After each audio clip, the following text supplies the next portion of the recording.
Hello and welcome everyone back to Helldivers 2. I'm Space Wizard Total War, and in today's video we'll be going over 7 things I wish I knew sooner when starting out Helldivers 2. I have compiled this list with the idea in mind that you've just made it on through training or are struggling your way through the first few tiers of difficulty. Hopefully even if you were a veteran player you do learn something new, but if you've made it to the end and these are strategies you yourself are already using, please help out our new recruits and take to the comments and post any tips that I might have forgotten here. Without further ado, let's get right on into it. Starting off, before we even dive into battle, ignore all of the "this is the meta loadout" posts you see. Certain weapons and stratagems may outperform others in one area or another, but there is no one-size-fits-all setup that will let you brainlessly destroy all content. This is very much by design, as stated by Arrowhead. The different mission and enemy types in Helldivers 2 call for different stratagems and weapons to achieve glorious victory. For example, your blitz missions where your goal is to seal bug holes or destroy bot foundries, you're going to want to bring an autocannon or grenade launcher, plenty of airstrikes and other explosive stratagems to help destroy those nodes while staying fairly mobile, and even maybe a set of armor with the engineering kit passive, which grants you 2 extra grenades for a max of 6. Whereas on an eradication mission, where the goal is simply to survive and slay enemies, you might want to bring those defensive turrets, area denial stratagems for the minor targets, and an answer or two for the more dangerous foes like chargers and hulks. Or maybe on a larger roaming map with multiple big objectives and sub-objectives, you might want a mix of both. Only by getting in and trying those weapons and stratagems out for yourself can you figure out which ones fit your playstyle most and exactly how best to use them. Next up, once you've hit the surface, one of your most important tools is going to be your radio map. Tab on PC and the touchpad on PS5 will have your Helldiver hold up their left arm and activate a small map on the bottom right-hand corner of your screen. Now you are probably at least aware that this is how you are going to be marking objectives and areas of interest on the map for you and your team. But an even more useful function of the map is the quick radar pings that will give you a nearly real-time information on where your enemies are and also how much of a unit they are. Normal, Devastators, and below for bots will appear as a small red dot, with the special, rocket, and heavy Devastators and above being a much larger red dot on the map. Whereas with bugs, scavs, hunters, warriors, and hive guards will be small dots, while both spewer variants, brood commanders, chargers, and the bile titans will be those chonky dots.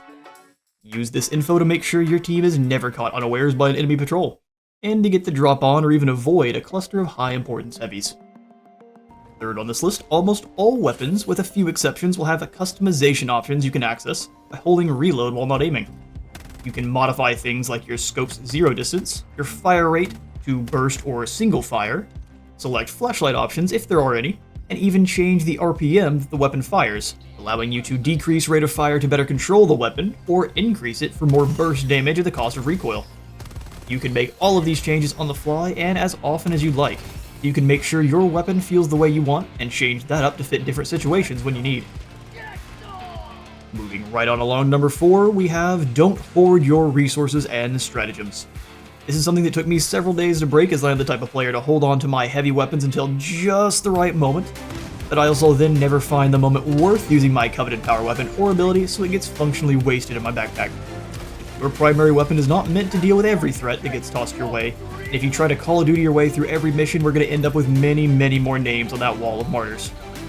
Arrowhead has specifically stated that your primary is meant as just another part of your kit, and larger threats will have to be dealt with using your stratagems and support weapons. That being said, don't just start tossing airstrikes and orbitals the second you drop in, or on random passing patrols no matter how much fun explosions are. You do want to save your big booms for bug and bot spawns, outposts, and particularly hateful looking groups you'll find surrounding areas of interest and objectives. But you want to apply those booms as liberally as possible once you do. Your team and Super Earth will thank you. Next up is a bit more advanced, but if you take note of the terrain you're moving through, both on the radial map and just visually while patrolling, look for natural choke points you can use to funnel a large group of enemies through. Things like narrow gaps between obstacles or rocks, and even the sides of larger buildings can be used to force your pursuers into tight bunches where they'll be easy targets for your explosive weapons and stratagems. And they'll be getting in each other's way as they mindlessly try to take you out. Sometimes the bots will annihilate each other in hilarious displays of how well socialists handle weapons. Which means much less work for your team.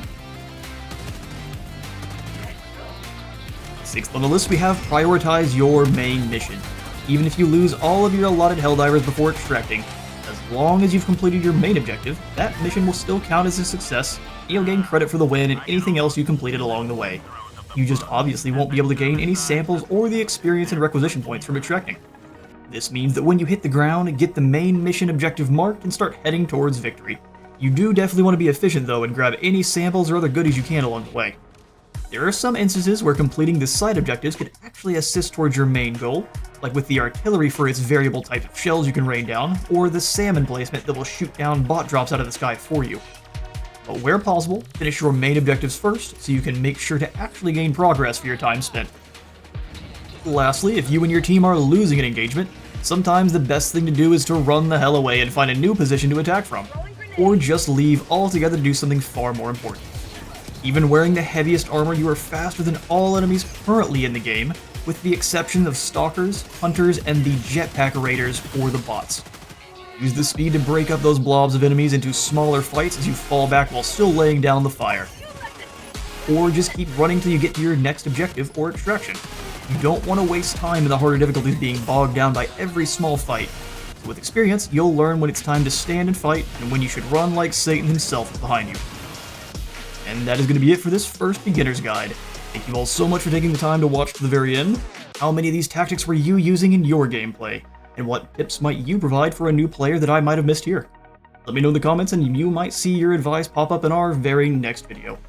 The next couple are going to be tips on solo and a quick guild field guide on how to best annihilate the different foes of Super Earth. That is all for me today. Thank you again for watching the video, and if you enjoyed, remember to leave a like for the like god and a sub for the sub phone. I'll see you all in the next one.